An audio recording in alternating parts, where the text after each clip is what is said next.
Hi everyone, welcome to my channel. In today's video, we'll understand what is overthinking and how we can overcome overthinking. We all know that overthinking is something which is a very unhelpful habit and it wastes a lot of time, a lot of energy, and we could have done something better at that time, and it never leads us anywhere. It just leads us into more overthinking and more anxiety. Now, this pattern of overthinking is not built overnight.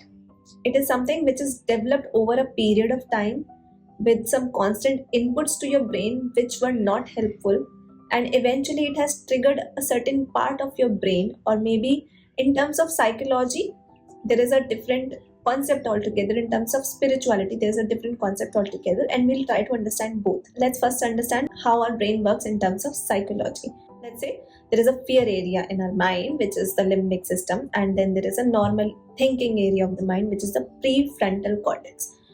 When we are thinking, we are thinking from the prefrontal cortex, and when we are overthinking, we are thinking from some other area of the mind which is supported with fear. Now, this fear area is helpful only when we perceive danger. But since you are somebody who majorly are not in danger, but you still have that area in your mind activated, it means there has been a lot of inputs that you have given to your mind which has triggered that fear area of the mind. It can happen that you have passed those inputs while you were growing up. It is possible that it could have come through your atmosphere in the places where you must have lived, or it can happen through bad parenting as well. But we are not here to blame anything. We are here to take charge of our mind.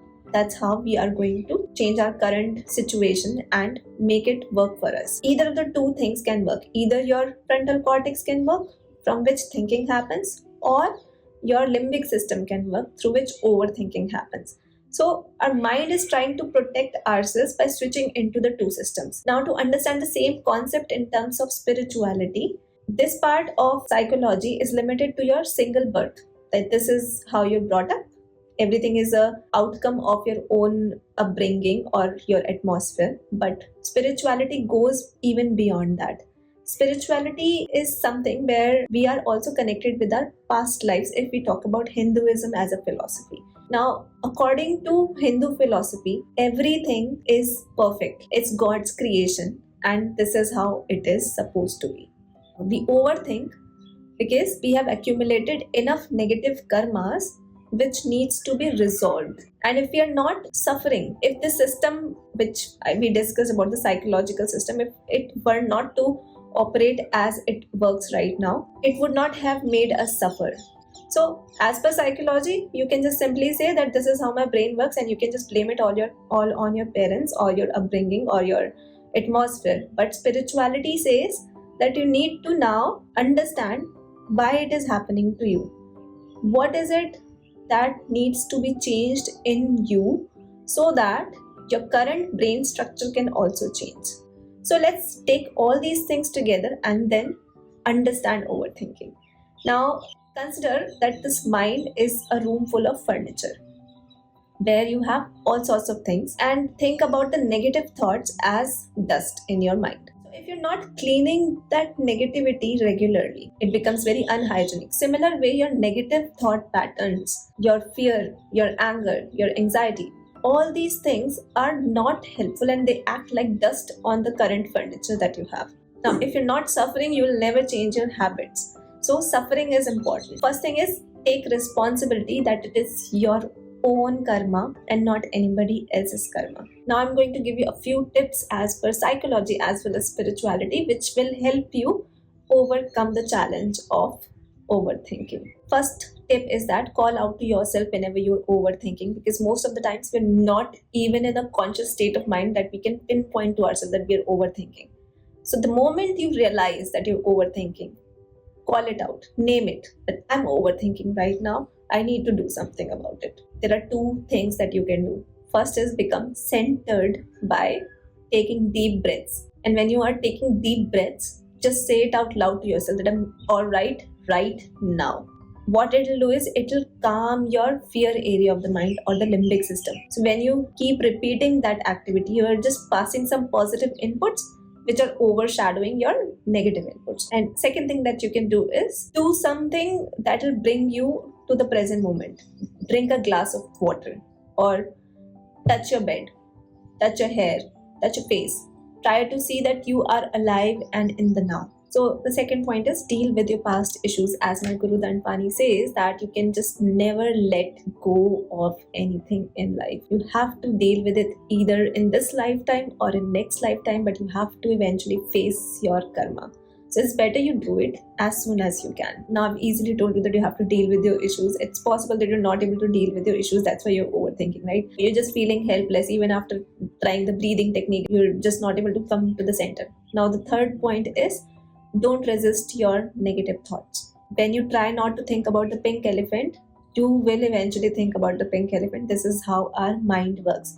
So it's better if for the time being you're not able to find a solution, redirect your awareness to some helpful area of the mind which can distract you for that very moment. Engage yourself in some other activity. So next thing that you have to do is understand what is the trigger of your overthinking. Is it a general habit of overthinking that you've developed? Or is it some person who triggers it in you? The other trigger can be that you have been suppressing your emotions since a long time, and then one day it pops up in your head, it doesn't go away because you've not dealt with it. So my Guru Dandpani says that there are three things which consume energy in our life, which is unresolved emotional issues, then there are people, and there are things. So one of the most important thing is unresolved emotional issue in our subconscious mind. So everything that we do in life is being registered in our subconscious mind, and if we do something wrong or we have a difficult conversation with somebody, or maybe someone negative would have come into our life and we're not able to resolve that issue with them, we will have constant mental chatter with them in the mind. So the thing that you have to do is resolve that issue by contemplating upon it. Point number 5 is don't just overthink. Always take some action with overthinking. So our mind tricks us with overthinking because it doesn't want to do the hard work.